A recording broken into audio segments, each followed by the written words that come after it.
Bom, boa tarde a todos. A ideia hoje seria uma conversa sobre os impactos dos agrotóxicos na nossa vida. A questão que a gente precisa levantar é o que está na nossa comida, quer dizer, como ela é produzida no Brasil, e no mundo, quem está produzindo, o que é usado no processo de produção e o que vem junto com aquele alimento que a gente come. Essa questão dos agrotóxicos, ela envolve todo mundo, ela envolve os produtores e os consumidores. Não há ninguém que esteja livre dos efeitos dos contaminantes, dos produtos químicos que têm sido usados já nas últimas décadas para produzir alimento e para que o alimento seja barato e tenha o preço que tem e seja acessível a todos. Mas a questão é quais os impactos à saúde disso. É seguro, está sendo bem avaliado isso, está sendo bem regulado isso no Brasil e no mundo? Essa é a questão que a gente tem que se perguntar.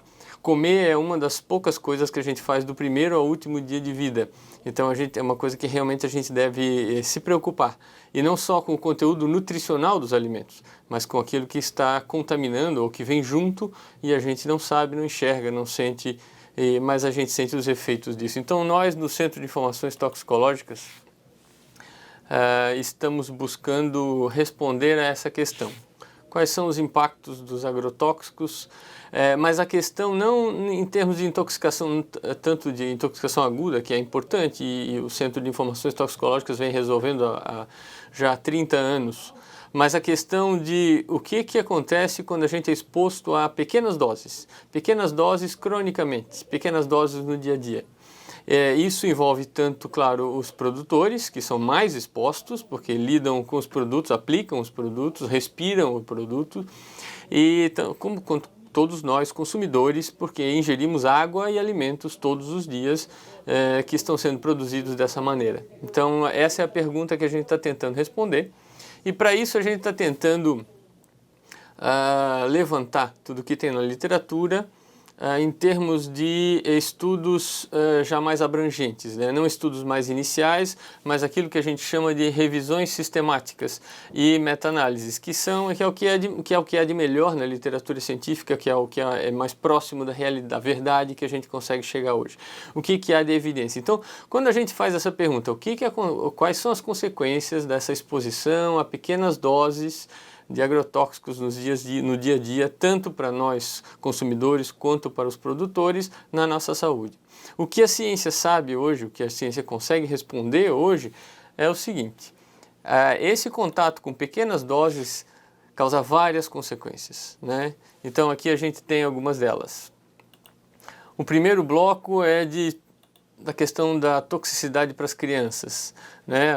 O nosso cérebro é a coisa mais complexa que a natureza criou até hoje, e o desenvolvimento do nosso cérebro no útero, enquanto a gente é feto, ele é extremamente delicado, é um processo extremamente complexo, extremamente frágil, consequentemente. Então, as substâncias químicas, mesmo em pequenas doses, trazem grandes problemas. E a gente usa, para matar insetos, os inseticidas usados na produção de alimentos são neurotóxicos para os insetos.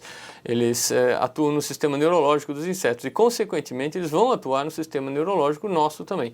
As espécies entre si são muito mais parecidas, os sistemas entre os seres vivos, de menor até maior complexidade, são muito mais parecidos do que diferentes. Então, uma substância química que atue no sistema nervoso de um inseto, ela com certeza vai também atuar no sistema nervoso de nós humanos. Então, a gente tem baixo peso ao nascer, microcefalia, malformações congênitas, déficit de atenção, autismo, né? O mundo vive uma epidemia de autismo. Uma parte é por mais diagnóstico, mas com certeza o número de casos está aumentando. Prematuridade e redução do QI. Exposição crônica a baixas doses de agrotóxicos no dia a dia causa doenças respiratórias, causa infecções respiratórias com mais frequência, causa mais alergias. A asma é uma doença alérgica. Os cânceres, as formas de câncer, a leucemia e os linfomas, que são cânceres da medula óssea ou do sistema linfático, né, dos gânglios, baço, são os mais bem correlacionados a essa exposição crônica no dia a dia a baixas doses. Existe uma questão muito importante hoje no mundo, que é a desregulação endócrina. Várias substâncias químicas estão desregulando o nosso sistema hormonal. E os agrotóxicos têm um papel muito sério nisso, provocando infertilidade, disfunção sexual, alterações da tireoide e câncer dos órgãos que têm impacto direto dos hormônios, como o câncer de mama, o de próstata, testículos e ovários. E, por último, a neurotoxicidade em adultos, quer dizer, como eu falei, ser neurotóxico para insetos acaba sendo neurotóxico para os humanos também, e isso provoca já comprovadamente depressão e suicídio, doença de Parkinson, esclerose lateral amiotrófica e várias outras doenças neurológicas.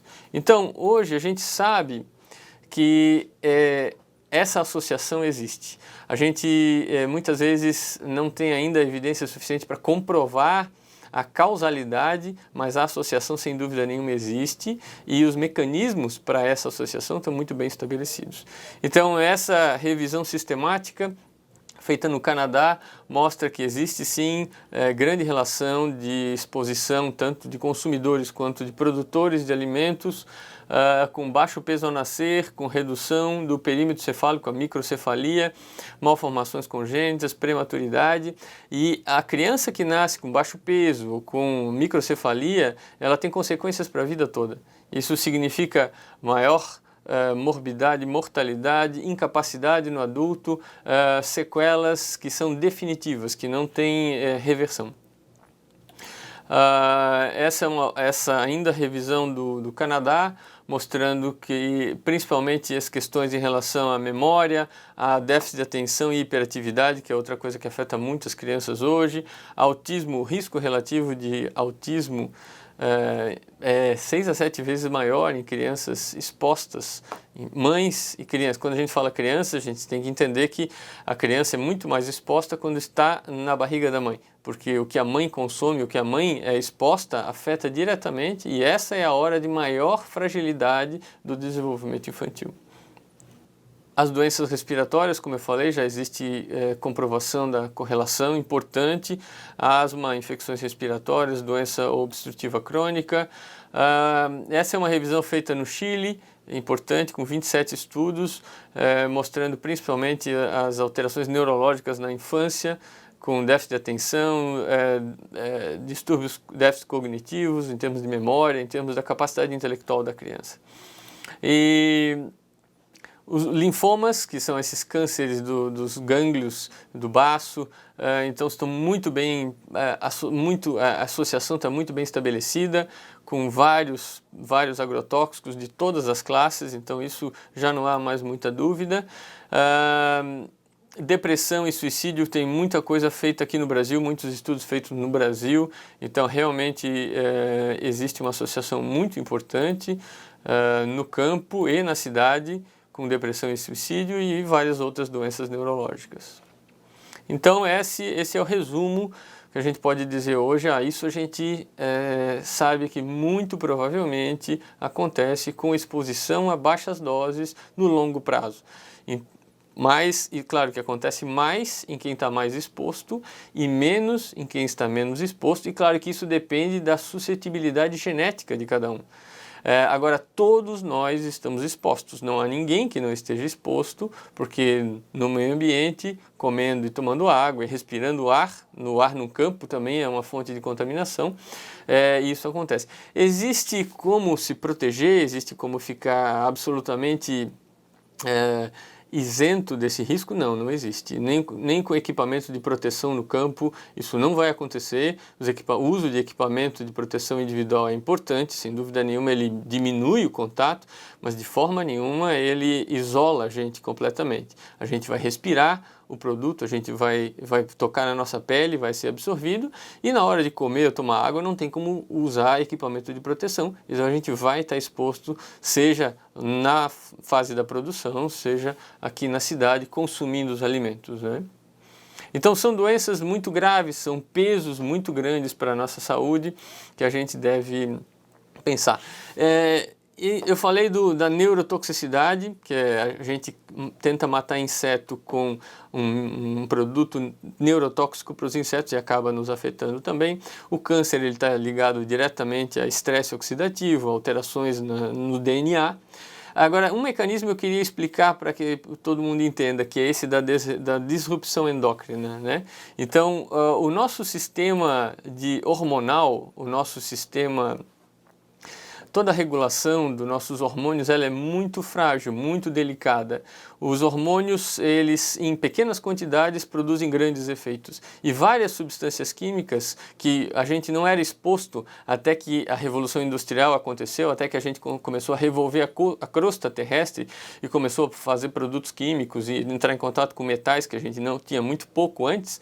Essas substâncias químicas, elas atuam como desreguladores endócrinos, elas atuam bagunçando várias etapas desse controle hormonal e vários órgãos do nosso corpo sofrem impacto direto, né? A nossa tireoide, a mama, a próstata, os testículos, o útero, o pâncreas, a adrenal. Então, vários sistemas sofrem muita influência hormonal. Esses desreguladores endócrinos, então, são substâncias químicas que atuam ou na produção do hormônio, ou na metabolização, ou no seu transporte, ou na sua ligação, e acabam provocando respostas erradas, respostas alteradas do nosso corpo. Aqui tem uma lista das substâncias mais conhecidas que provocam essa desregulação do nosso sistema endócrino. O bisfenol A, que está presente nos plásticos, nas garrafinhas plásticas, é o mais conhecido, mas em segundo lugar vem os agrotóxicos, que têm um impacto muito grande. A maioria dos agrotóxicos tem esse poder, e não são só os agrotóxicos, mas os próprios agrotóxicos são misturados com várias substâncias químicas para torná-los mais eficientes, que são desreguladores endócrinos. E o efeito, em geral, é um exagero da atividade do estrogênio.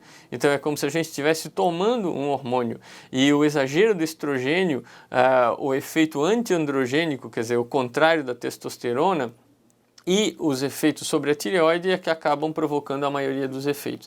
E quais são os efeitos quais são os agrotóxicos? Praticamente todas as classes mais utilizadas, os organofosforados, que são os inseticidas, o glifosato, que é o herbicida mais usado, todos eles apresentam essa capacidade de desregular o nosso sistema endócrino. E quais são as consequências disso? Inúmeras, né? Infertilidade, que está crescendo cada vez mais, câncer de mama, câncer de próstata, câncer de testículos e ovários, a puberdade precoce, né? As meninas ficando mocinhas cada vez mais cedo, alterações congênitas, alterações da lactação, tudo isso depende de hormônios, endometriose, impotência, alterações do comportamento sexual por essa interferência do estrogênio e da testosterona, disfunção de tireoide, quer dizer, tanto hipotireoidismo quanto hipertireoidismo, como câncer de tireoide, e obesidade, porque excesso de estrogênio leva à obesidade. Então, vejam que as consequências de entrar em contato todo dia, mesmo com baixas doses de produtos químicos que interfiram com o nosso sistema endócrino, são muito grandes, muito sérias, são as nossas doenças do dia a dia, são as nossas doenças mais comuns, né? Inclusive a obesidade. E o problema da desregulação endócrina eu já falei da questão da dose, né? Mesmo doses muito baixas, se na hora errada, se na hora em que o feto está se desenvolvendo, se na hora que é necessário não haver aquele hormônio, mesmo em doses muito baixas, o efeito é muito grande. E muitas vezes a exposição que ocorre no feto, quer dizer, a mãe consumindo aqueles produtos com agrotóxicos ou com outros produtos químicos, o feto em desenvolvimento é exposto, isso programa no feto a doença para se manifestar só na vida adulta.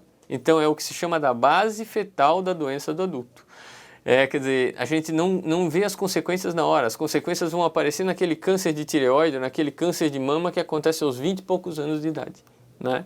Então isso foi desde no feto, as exposições foram provocando isso. Então o período de latência entre essa exposição e a consequência é muito grande e muitas vezes a gente não pensa que foi aquilo que provocou, mas foi, sem dúvida nenhuma foi. E o efeito dos desreguladores endócrinos pode afetar até a terceira geração. Quer dizer, aquele feto pode sofrer alterações no seu genoma que podem se transmitir para os seus filhos e para os filhos dos seus filhos. Então é uma coisa muito séria, é um efeito muito devastador realmente. Bom, o quanto da nossa comida está contaminada, né? Muito da nossa comida está contaminada.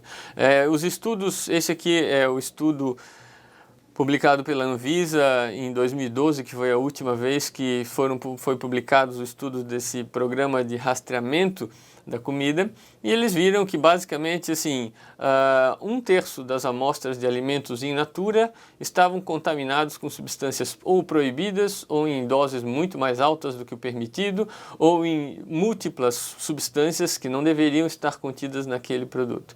Outro terço dessas amostras de alimentos estavam contaminados com substâncias químicas nas doses consideradas seguras, embora, como eu falei hoje, a gente já não sabe mais o que é dose segura por causa desse efeito, mesmo em doses muito baixas, em períodos importantes do nosso desenvolvimento, como a vida fetal, não existe dose segura. Qualquer dose pode trazer graves consequências, né? E só 1/3 das amostras de alimentos estavam livres de resíduos, né? Alimentos comercializados no dia a dia.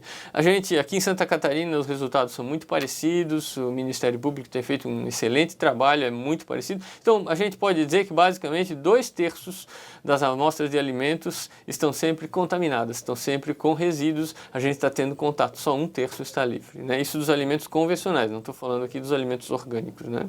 A nossa taxa de conformidade de alimentos orgânicos em Santa Catarina é muito boa, é acima de 95%, as amostras estão livres de resíduos acima de 95%. Isso aqui são alimentos que não orgânicos convencionais, vendidos nos supermercados no dia a dia. O Brasil usa muito agrotóxico. O Brasil é o campeão de uso de agrotóxico no mundo há quase 6 anos. Então, e aqui tem um mapa da utilização, número de municípios que utilizam agrotóxicos. E vejam que aqui no sul do Brasil, Santa Catarina, Rio Grande do Sul, Paraná, praticamente 100% dos municípios utilizam agrotóxicos na produção de comida. Então a gente usa muito agrotóxico, a nossa comida vem dessas regiões, então a gente é muito mais exposto do que em outras regiões. Para onde vai todo esse agrotóxico? Todo esse agrotóxico que é pulverizado, que é distribuído na superfície, vai para a nossa água. A chuva leva, os rios levam. Então esse estudo aqui foi um grande estudo, uma meta-análise, que é o topo da hierarquia da produção científica, mostrando que de todas as amostras de águas colhidas no mundo hoje, nos estudos dos últimos anos, 68%, praticamente 70% das amostras de água de superfície estavam contaminadas com níveis de agrotóxicos acima do permitido pela lei nesses diversos países. Então 70% das amostras de água no mundo hoje estão contaminadas com esses agrotóxicos. E essa água é a água que é captada, que é tratada e que nos é oferecida para banho e para cozinhar e para beber. E o tratamento que essa água sofre, ele não remove esse tipo de resíduo, de produto químico, de difícil detecção e de níveis baixos. Isso vem na nossa água do banho, isso vem na nossa água para cozinhar os alimentos. Então aqui está um esquema, né? Esses produtos químicos, eles vêm de várias fontes, o campo utilizando eles, pulverizando e utilizando na lavoura, tudo isso escoa pela água, vem para a água de superfície e acaba na água de profundidade, que é a água que a gente usa, considerada mineral, para beber, né? E é claro, países desenvolvidos, produção industrial importante, tem outras fontes dessa contaminação das águas, mas toda a nossa água é drenada, né, dos rios, e nesses rios de Santa Catarina, ao redor, tem produtores agrícolas usando muito agrotóxico, como eu mostrei naquele mapa. Bom, por que tanto agrotóxico, né? Por que com o desenvolvimento de tecnologias só aumenta a utilização de agrotóxicos? Por que o Brasil é o campeão de uso de agrotóxicos no mundo? Uma parte dessa explicação é a transgenia, é o uso de sementes transgênicas, né? Então, desde a década de 90, se desenvolveram sementes, principalmente de milho e de soja, que são resistentes a um herbicida. Então eu consigo plantar elas, lavar a lavoura de herbicida, literalmente, eu vou matar as ervas daninhas e o meu milho e a minha soja sobrevivem. Então é uma capina fácil, é uma forma de dar maior produtividade, facilidade na plantação. E hoje, como esse gráfico mostra, praticamente 90, 94, 95% das sementes de soja e de milho utilizadas no mundo inteiro são transgênicos. E essa produção dessas sementes depende do uso intensivo de herbicidas, né? Por isso elas são cada vez mais contaminadas, por isso a nossa comida está cada vez mais contaminada. Então os transgênicos, que se falava décadas atrás que viriam para reduzir o uso de agrotóxicos, acabaram aumentando o uso de agrotóxicos, né? Esse mapa mostra como no Brasil a produção de grãos cresceu nessas barras azuis ao longo da última década. Então, está aqui o crescimento da produção de grãos versus a utilização de agrotóxicos nas barras em vermelho. Então, vejam que o uso de agrotóxicos cresceu muito mais do que a produção de grãos. Uma das questões é essa, o uso de sementes transgênicas, mas a gente pode modificar geneticamente uma planta para qualquer coisa, para qualquer característica. Se optou para modificar geneticamente as plantas, a soja e milho são a base da produção de alimentos, né, tanto para animais quanto quanto os vegetais propriamente, e se optou por deixá-los geneticamente modificados para serem resistentes a um veneno. E esse veneno ser usado cada vez mais e está cada vez mais contaminando. Contaminando soja e milho, contamina o alimento do frango, contamina o alimento do porco, contamina o alimento do gado, e isso chega na gente diretamente ou indiretamente. Seja mesmo em alimentos in natura, mas também em alimentos processados, como eu vou falar mais para frente. Então vejam os números no Brasil de consumo de agrotóxicos. Os agrotóxicos mais utilizados, essa é a lista dos 10 mais. Vejam a diferença do glifosato, que é esse herbicida para o qual as sementes transgênicas são resistentes, né? Esse que foi o principal responsável por esse aumento progressivo do uso de agrotóxicos. É enorme a diferença do consumo. Ele é o número 1 de consumo, ele é o número 1 de vendas no Brasil e no mundo. E isso afeta diretamente, está contaminando diretamente a produção de alimentos. Então eu vou me deter aqui um pouco sobre o glifosato, porque ele é o maior contaminante do nosso alimento, ele é o campeão de vendas, é o campeão de uso, e quais são as suas repercussões diretamente para a saúde. Mas muito do que eu vou falar em relação ao glifosato vale para outros agrotóxicos igualmente. Então ele é o agrotóxico mais usado no mundo inteiro, é um herbicida, né, para matar matar ervas daninhas, que se chama. E o nome comercial mais comum é o Roundup, e vem sendo cada vez mais utilizado na produção de alimentos. Se a gente quiser saber o que o glifosato causa para a nossa saúde, basta olhar quais são as patentes, como é que ele foi patenteado nos Estados Unidos. As patentes americanas foram, a primeira em 64, ele foi patenteado como um agente de limpeza de metais. Ele era usado para desentupir encanamento, ele é um ótimo agente quelante, ele gruda nos metais e leva para fora os metais que ficam sujando os encanamentos. Foi para isso que eles depois que se descobriu que ele matava mato, que ele era um herbicida, foi patenteado como herbicida, foi comprado por uma grande indústria química. As sementes transgênicas resistentes a ele vieram, então eu conseguia matar as ervas daninhas e preservar só a minha plantação. Em 2005 ele foi patenteado como um agente dessecante. Eu já vou explicar o que é dessecação, que é um processo que acaba trazendo mais agrotóxicos ainda na nossa comida, porque ele é aplicado logo antes da colheita, para ajudar na colheita, e ele foi patenteado como antibiótico em 2010. Na plena crise dos antibióticos, quando as bactérias multiresistentes, se viu que ele é um antibiótico, e a gente acaba consumindo esse antibiótico todo dia um pouquinho, e isso tem graves consequências para a nossa saúde. Então, esse artigo aqui, ele é um consenso de especialistas do mundo inteiro, publicado agora 2 meses atrás, sobre as preocupações da comunidade científica com esse uso extensivo do glifosato, dos herbicidas à base de glifosato no mundo inteiro, fazendo com que a produção de alimento hoje esteja largamente baseada nisso e, consequentemente, o nosso consumo, a nossa exposição a isso esteja enorme. O que eles escrevem é isso aqui. São os agrotóxicos mais utilizados no mundo e o maior volume de aplicação ocorreu na última década. Elas são formulações químicas que têm esse ingrediente ativo, que é o glifosato, mas contém inúmeras outras substâncias químicas que são chamadas de adjuvantes, que servem para facilitar ele a grudar na folha do vegetal ou penetrar melhor na membrana celular. E essas substâncias químicas são segredo de indústria. A gente não sabe o que contém aquele produto. E elas têm se mostrado mais tóxicas do que o próprio produto. E elas têm se mostrado, por exemplo, o efeito de desregular o sistema nosso endócrino é muito maior, às vezes 1000 vezes maior dessas substâncias que são consideradas adjuvantes, segredo industrial, do que do próprio glifosato. Eles contaminam a nossa água, como eu falei, aquilo que a gente aplica em cima da terra não fica ali, aquilo evapora, desce com a chuva, aquilo escorre para o rio e chega até a água de consumo. Então hoje isso está contaminando a nossa água, tornando a água usada para beber, para cozinhar e para tomar banho com uma fonte de exposição no dia a dia. Isso é muito grave, não é só pelo que a gente come, né? A meia-vida, se achava que era muito curta, que logo ele desaparecia do ambiente, se viu que é muito maior, a meia-vida no solo é muito maior do que se achava, mostrando que às vezes até ele dura 1 ano no solo, dependendo da composição do solo.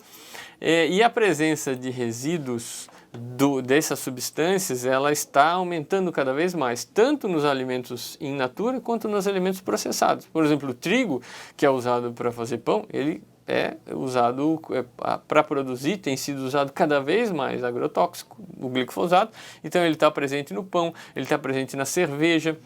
Saiu um estudo da Alemanha mostrando que as marcas de cerveja mais comuns lá estão contaminadas, têm resíduos de glifosato por causa da utilização para produzir grãos em geral, né? Então a gente está cada vez mais exposto. E essa questão do uso do herbicida antes da colheita, nesse processo de dessecação, tem contribuído muito para piorar a situação. Então eles dizem, a aplicação é realizada 1 ou 2 semanas antes da colheita para secar os grãos, para antecipar a colheita e facilitar a colheita. E isso provoca níveis de resíduos muito mais altos nos produtos finais, tanto no alimento in natura quanto nos alimentos processados. E isso aumenta muito a nossa exposição. Então a dessecação tem muitas vantagens, eu consigo mais lucro, facilito, antecipo, já deixo a terra preparada para a próxima cultura. E só que isso tem sido usado em trigo, cevada, milho e soja, muito por causa da transgenia, mas vejam, uva, maçã, cana-de-açúcar, então isso está em tudo, né, no nosso suco de uva.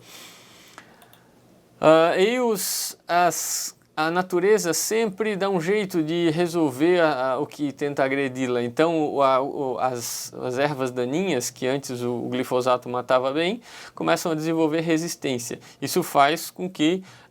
então, isso aqui é um mapa da emergência de espécies resistentes ao glifosato, espécies de ervas daninhas resistentes ao glifosato nos Estados Unidos. Então, emergindo resistência, eu tenho que usar cada vez mais. Eu tenho que usar doses cada vez maiores, eu tenho que usar cada vez mais frequentemente e isso aumenta cada vez mais a nossa exposição nos alimentos, na água, no ar, etc.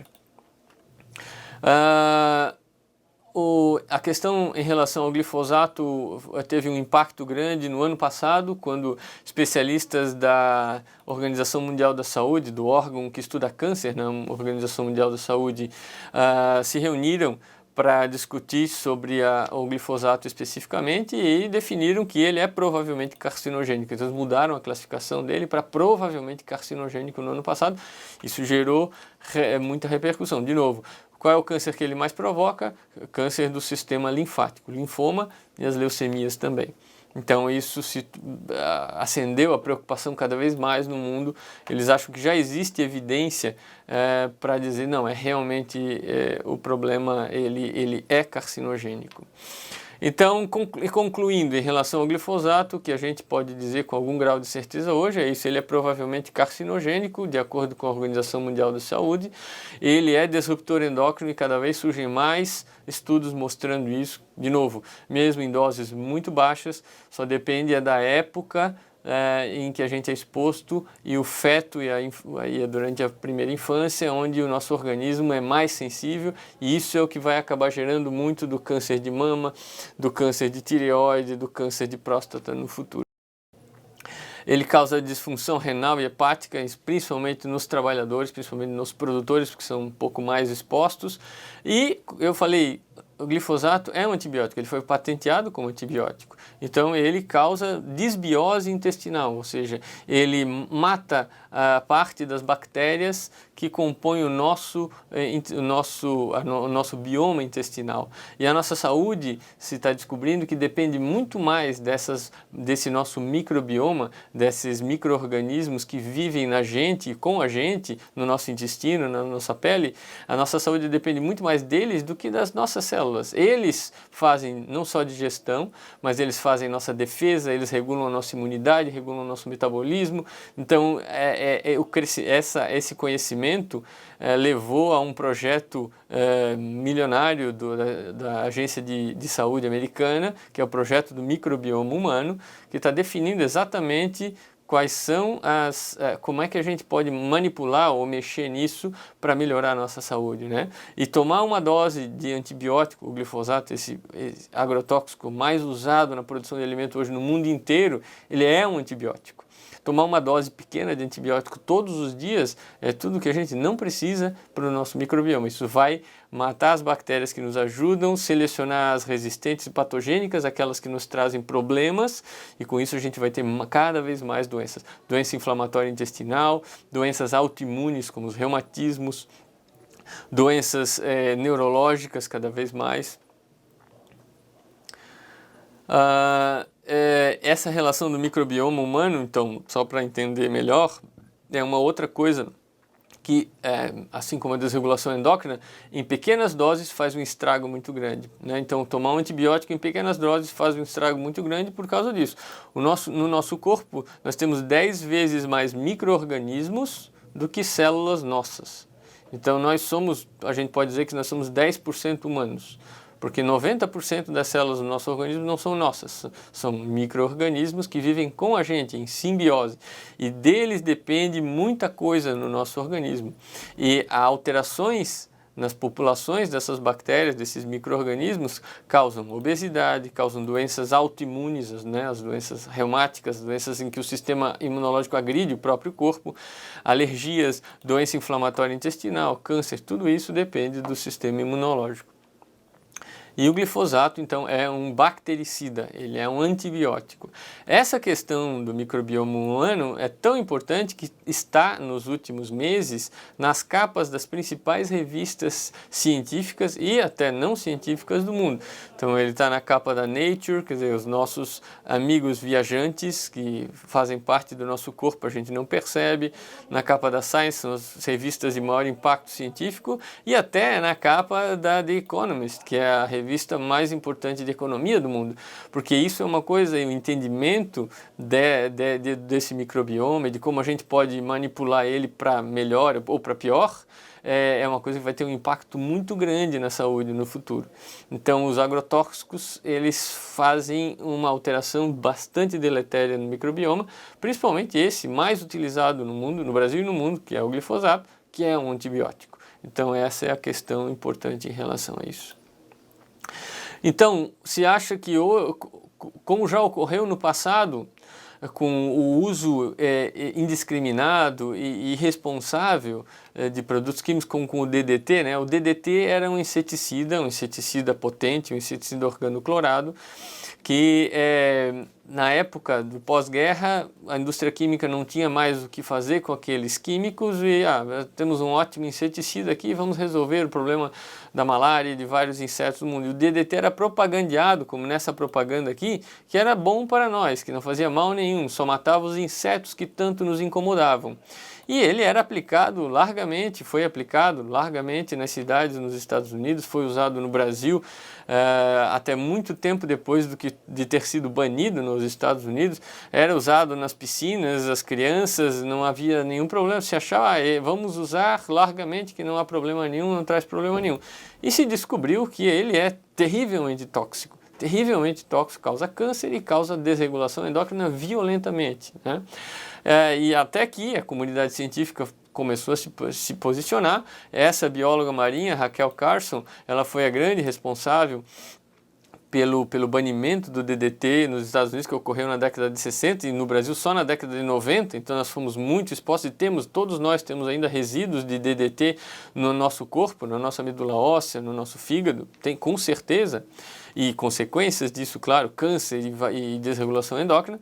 Ela escreveu um livro chamado Primavera Silenciosa, levantando a questão, e a partir desse livro foi criada a Agência de Proteção Ambiental Americana e se tomou conhecimento do grande problema que estava sendo feito com ampla anuência dos órgãos reguladores, do governo, dos órgãos reguladores. Ela dizia nesse livro que todas as formas de vida são muito mais semelhantes do que diferentes, ou seja, um produto químico que afete um vai afetar o outro, não tem como afetar só um, somos todos muito mais semelhantes. O nosso corpo é extremamente permeável, quer dizer, o que a gente respira, o que a gente bebe, o que a gente come, faz muito efeito na gente. Ninguém pode imaginar que a gente consiga bombardear o ambiente de produtos químicos sem afetar toda a vida, não só aquele aquele inseto, uma planta daninha que a gente... É impossível isso, né? Então ela chamava os agrotóxicos de biocidas, não de pesticidas, né? Porque eles matam a vida como um todo, não só uma ou outra espécie. E que nós colocamos essas substâncias potentes em mãos de pessoas ignorantes, pessoas que não sabem disso. E submetemos nós, os consumidores, não só os produtores, a elas sem o conhecimento, sem o direito ao conhecimento, né? Então essas coisas, e deixamos essas substâncias químicas serem empregadas com pouca ou nenhuma investigação prévia do seu efeito sobre a água, sobre os animais, sobre os seres humanos. Quer dizer, isso ela escreveu em 1960, aí a gente pode pensar, então o mundo aprendeu a lição, isso não é feito mais. Não é assim. Quer dizer, hoje se acha que o que está acontecendo com o glifosato é o que aconteceu com o DDT. É claro que ele é muito menos tóxico que o DDT, mas ele está tão presente, tão disseminado na nossa cadeia alimentar e na nossa água, que os efeitos, agora a gente está enxergando os efeitos, coisas que a gente não entendia, e vendo que está acontecendo a mesma coisa que aconteceu na década de 60, e as consequências vão ser enormes, iguais. Então a gente realmente tem que pensar no Brasil em como produzir alimento de uma forma saudável, para não ter que pagar esse preço impagável que é envelhecer com todas essas doenças. Isso é absolutamente impossível o sistema de saúde lidar com o custo dessas doenças numa população que está envelhecendo cada vez mais, né? E a gente está condenado a envelhecer cada vez mais, e como a gente vai passar as últimas décadas de vida depende dessas coisas, depende de não estar exposto a isso, depende da saúde como um todo, e isso é uma coisa que vai ter um grande impacto na nossa saúde, né? Então, para encerrar, a gente precisa realmente hoje pensar não só no aspecto nutricional dos alimentos, mas naquilo que está contaminando os nossos alimentos, todo o processamento, o que acontece no processo de processamento, para que a gente possa ter saúde, né? Então, concluindo, a exposição a doses baixas de agrotóxicos causa grande impacto na saúde, a neurotoxicidade, como eu falei, causa câncer, causa desregulação endócrina e causa alterações no nosso microbioma.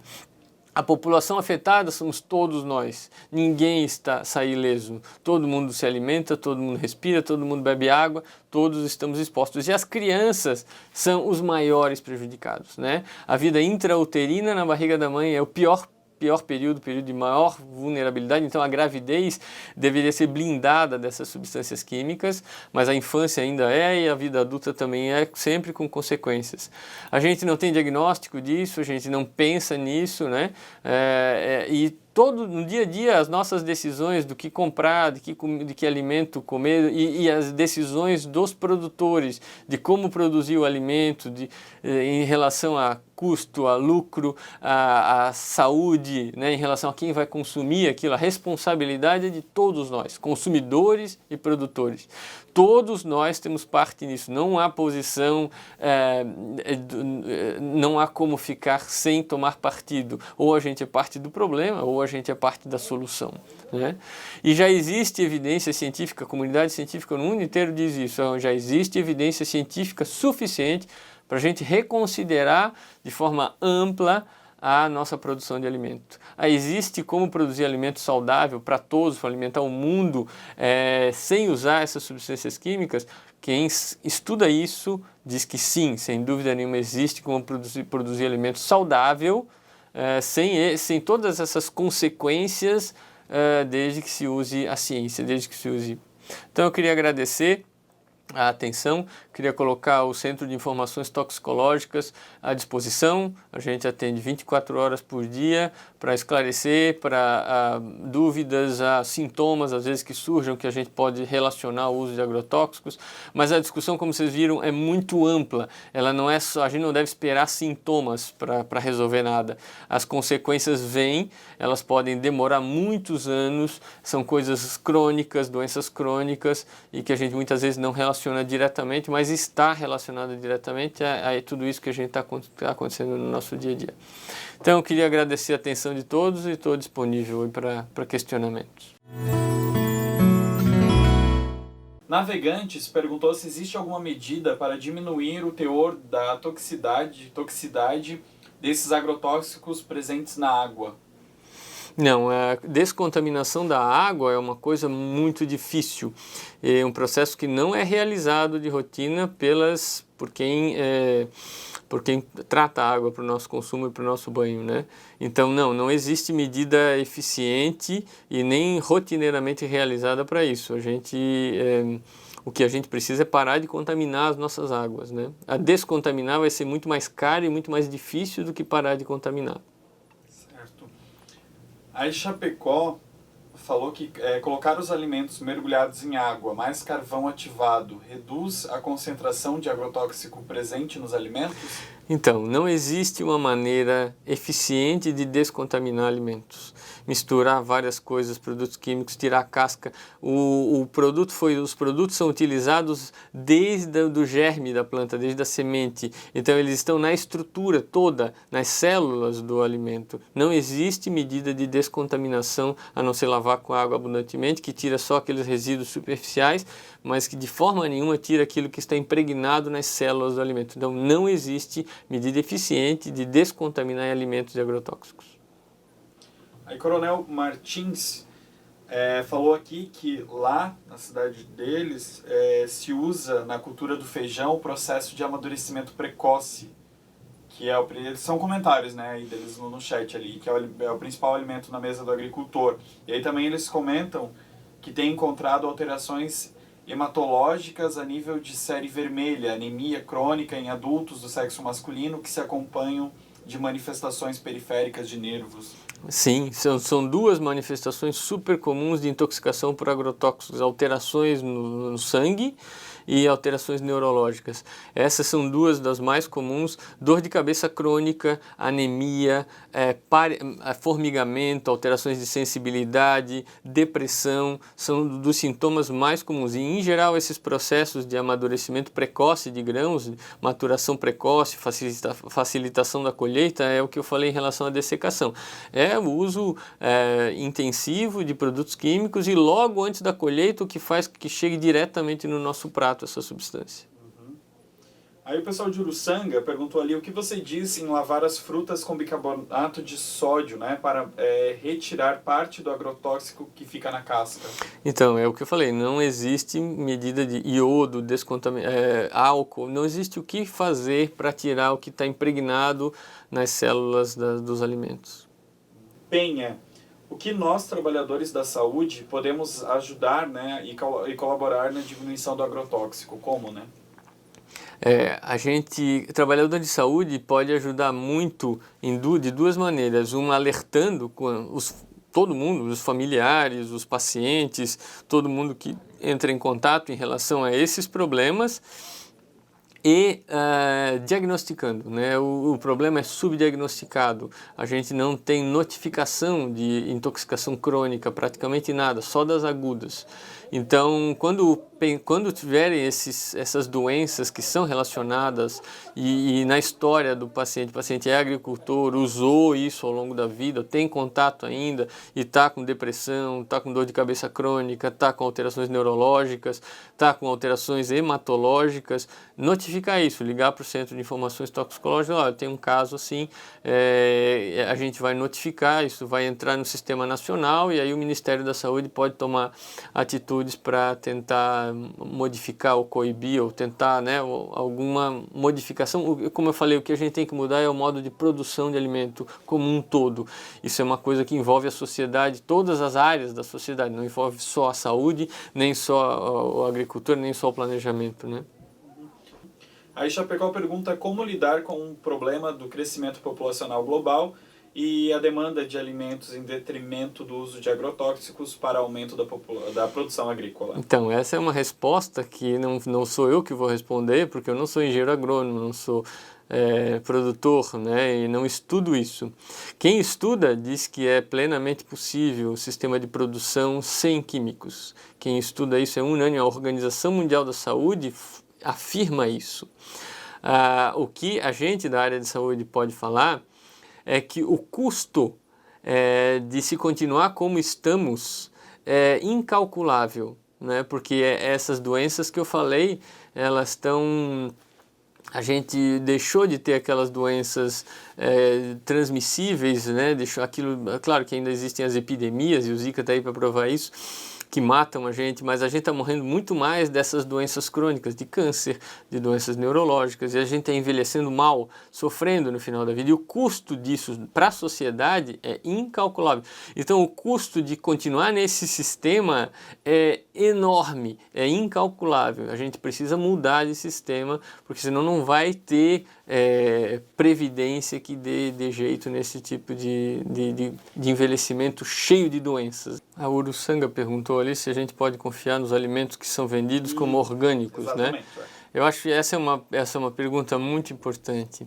A Ipagre aqui em Florianópolis faz no estado todo a análise de resíduos em alimentos orgânicos e eles falam que o índice de conformidade tem sido muito bom, como eu já falei, tem sido acima de 95%. Então, mais que 95% dos alimentos vendidos como orgânicos realmente não tem resíduo nenhum de agrotóxicos. Então, a opinião deles, que é o órgão regulador, é que a gente em Santa Catarina é privilegiado de poder realmente confiar. Claro que existem fraudes, claro que existe contaminação do vizinho que está usando veneno que acaba vindo com o vento, acaba vindo com a água, mas não é a regra, é a exceção.